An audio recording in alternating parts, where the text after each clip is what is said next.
그럼 지방에 있는 건물보다 강남 와서 건물 보면요. 말이 돼? 이건 너무 비싼 거 아니야? 어떻게 이래?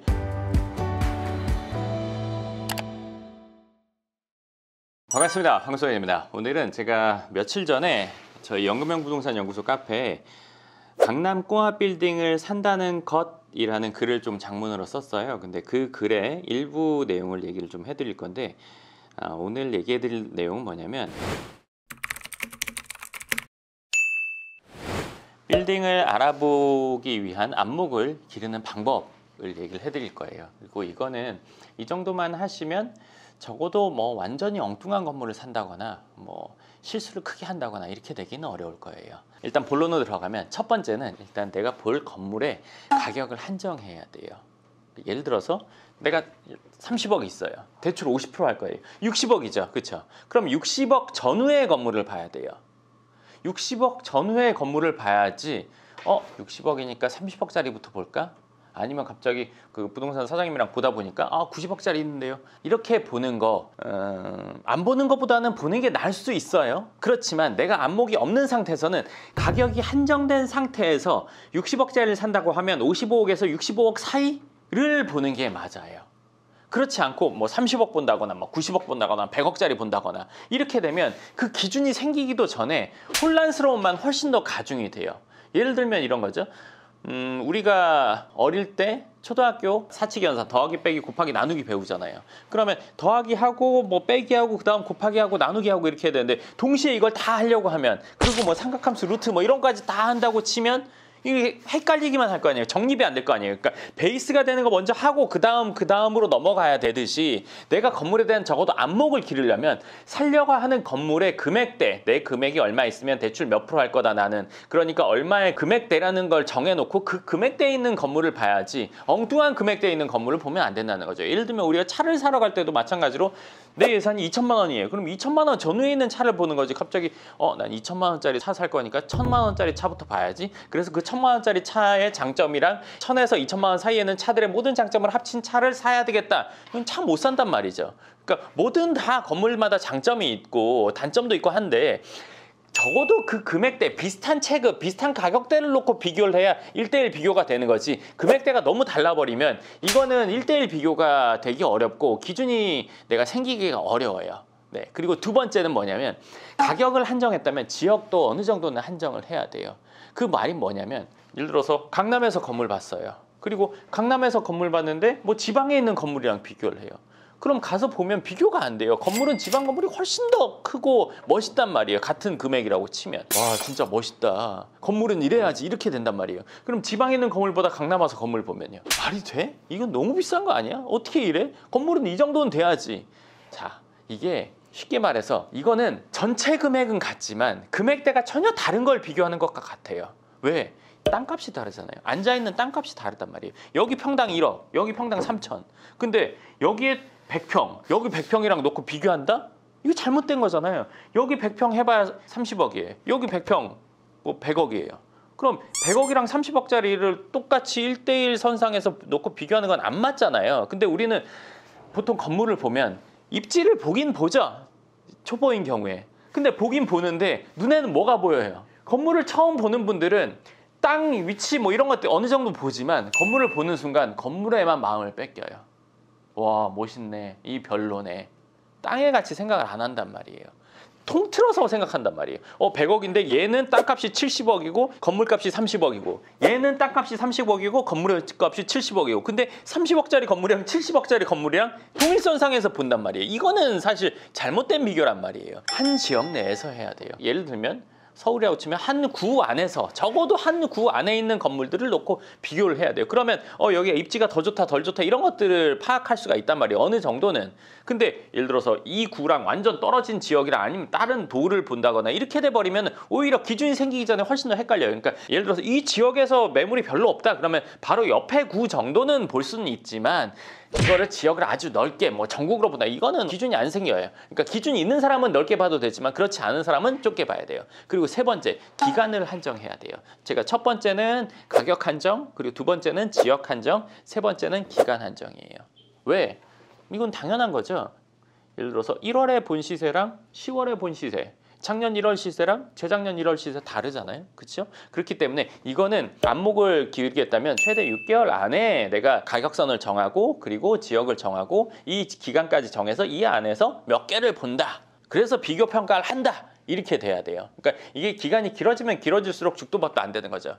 내가 저번에 봤을 땐 이 가격이었는데 지금 보니까 이 가격이야.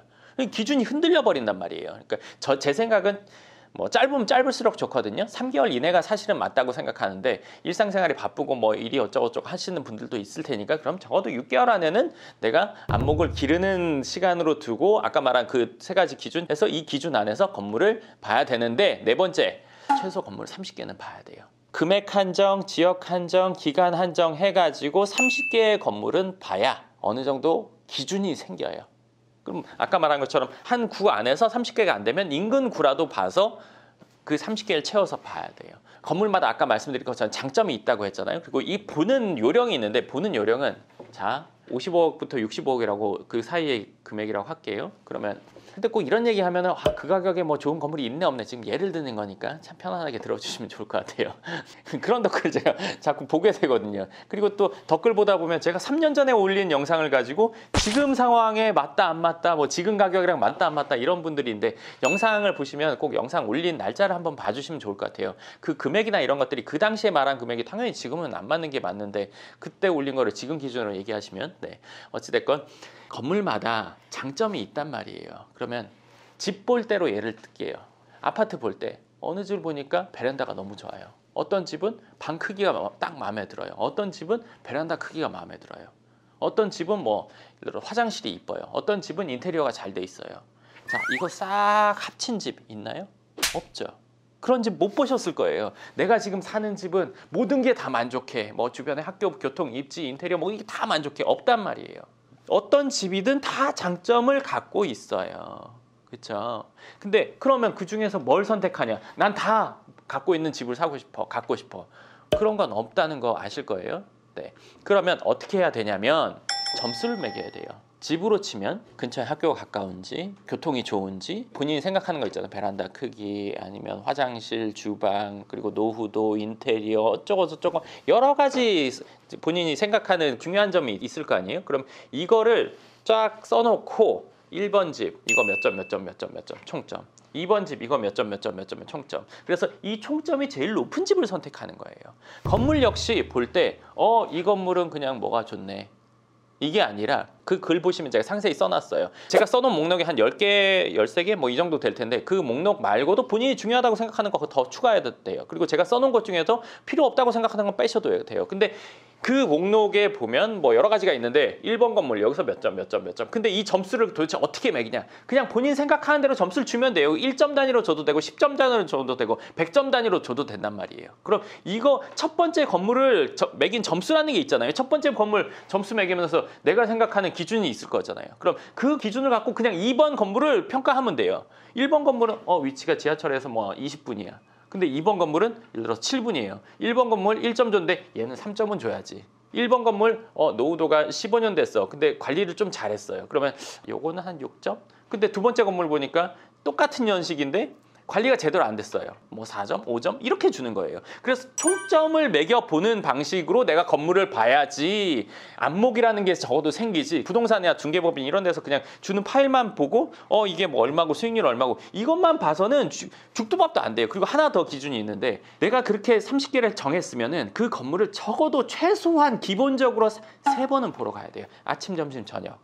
아니면 뭐 상권이라면 낮 상권, 저녁 상권, 야간 상권 적어도 3번은 방문을 해야 돼요. 근데 이 건물을 사는 분들을 보면 참 그런 게 그냥 인터넷으로만 보고 직접 가서 알아보는 분들이 그렇게 많지는 않더라고요. 적극적으로 사실은 알아봐야 된단 말이에요. 건물을 내가 보는 안목이 적어도 생기려면요. 근데 그렇지 않고 우리가 뭐 밸류맵이나 아니면 뭐 그 디스코나 이런 것들만 보고 이 금액이 맞다 틀리다 그리고 어디서 얘기 들으면 그 기준으로 맞다 틀리다 하는데 밸류맵에 있는 건물, 뭐 예를 들어 디스코에 있는 건물 직접 가서 방문해서 확인을 해야 돼요. 그럼 정말 그 금액에 맞는지 아닌지, 내가 이 금액에 살려고 하는데 예를 들어서 결격 사유가 없는지. 결격 사유라는 건 지금 예를 들어서 주거로 되어 있는데 나는 주거는 지금 못 사니까, 예를 들어서 뭐 세금에 대해서 과중이 되니까 용도 변경을 해주느냐 안 해주냐, 이거 중요한단 말이에요. 근데 갔더니 금액은 적당한데 용도 변경을 안 해준다. 그럼 살 수가 없는 거잖아요. 이건 실질적으로 다 확인을 해보면서 아까 말한 그런 이 리스트를 가지고 체크를 해봐야 되는 거지. 그냥 요 정도 평수에 이거 얼마니까 뭐 수익률이 얼마고 그럼 이거는 괜찮다 안 괜찮다 이렇게 판단하는 거는 그냥 사람을 토익 점수로 판단하는 것과 다르지 않아요. 토익 점수만을 가지고 이 사람을 판단한다는 것과 그 수치만 보고 판단하는 것은 사실은 동일하다고 생각해요. 그 정도로 오해 소지가 많다. 그렇기 때문에 아까 말씀드린 그 방법을 진짜 하나씩 다 해보시면 적어도 내가 건물을 보는 안목, 기본적인 안목은 반드시 생길 거예요. 어떤 한 지역에 대해서. 그리고 어느 한 지역에 대해서 안목이 생기잖아요. 그러면 인근 지역에 대해서도 어느 정도 가늠할 수 있는 판단 기준이 생겨요. 그걸 이제 안목이라고 하겠죠. 그리고 앞서 말한 그 과정을 겪으면, 물론 말씀드렸지만 사기당하거나 엉뚱한 건물을 사거나 정말 큰 실수를 하거나 이럴 거는 없을 거라고 생각이 듭니다. 그러니까 제가 지금까지 그런 건 이미 수백 번 수천 번 해왔으니까 실제로 해본 사람이 얘기하는 거니까 한번 해보시면 그걸 충분히 느끼시게 될 겁니다. 그리고 제가 아까 말한 그런 리스트나 이런 것들에 대해서 궁금하시면 한번 직접 해보고 싶으시다면요, 영구명 부동산 연구소 카페 가시면 제가 최근에 써놓은 강남 꼬마 빌딩을 산다는 것이라는 글에 상세히 나와 있고 그 외에 다른 내용도 있으시니까 보면 도움이 되실 겁니다. 네, 그럼 오늘 영상은 여기까지 하고요. 다음 영상에서 뵙도록 하겠습니다. 감사합니다.